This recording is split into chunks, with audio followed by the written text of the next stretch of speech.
My name is Mukisa. I work for the Uganda Youth Alliance for Family Planning and Adolescent Health. I'm in charge of policy and advocacy at UFPA. What I would say about access to SRHR information is that young people face unique challenges when they are growing up.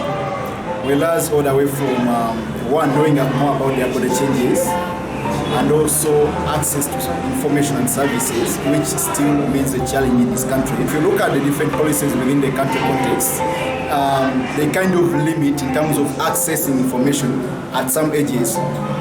Today we are looking at, we have a challenge of teen pregnancy within the country, and then the government is like, it's not a big challenge, like most of the decision makers are saying, like it's not something that they are feeling. Whereas it stands at 25% within the national statistics, but then still these young people are not allowed to access some information, more so around contraceptive use, and also knowing more about family planning.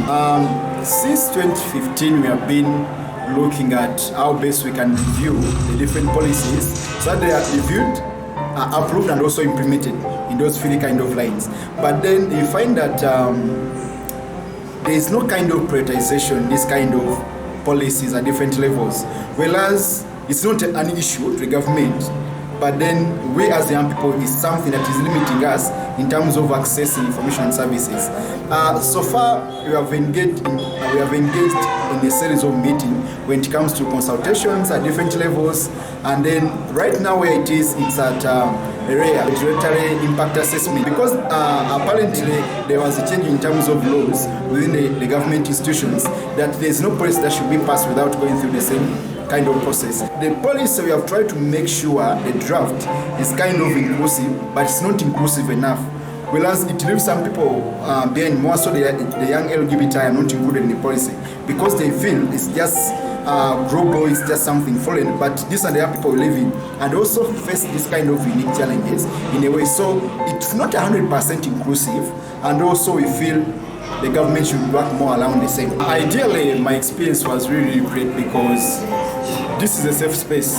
Even me myself, when I came, I felt somehow insecure, but when I was in this kind of space, more so I thought the way I envisioned it when I was coming, it's kind of different. So it's a safe space, whereas where you express your views, share ideas, information, and also ideally, I recommend 100% that we do have this kind of youth jam across the country in different areas, because one, young people openly speak about what they are facing in their daily lives, and also the hassle they go through when it comes to accessing services, and also the failure by the government to make sure that they respect and fulfill the SRHR of young people in this country. So this is a safe space for young people to fully communicate, network, and also know where they can get this kind of information.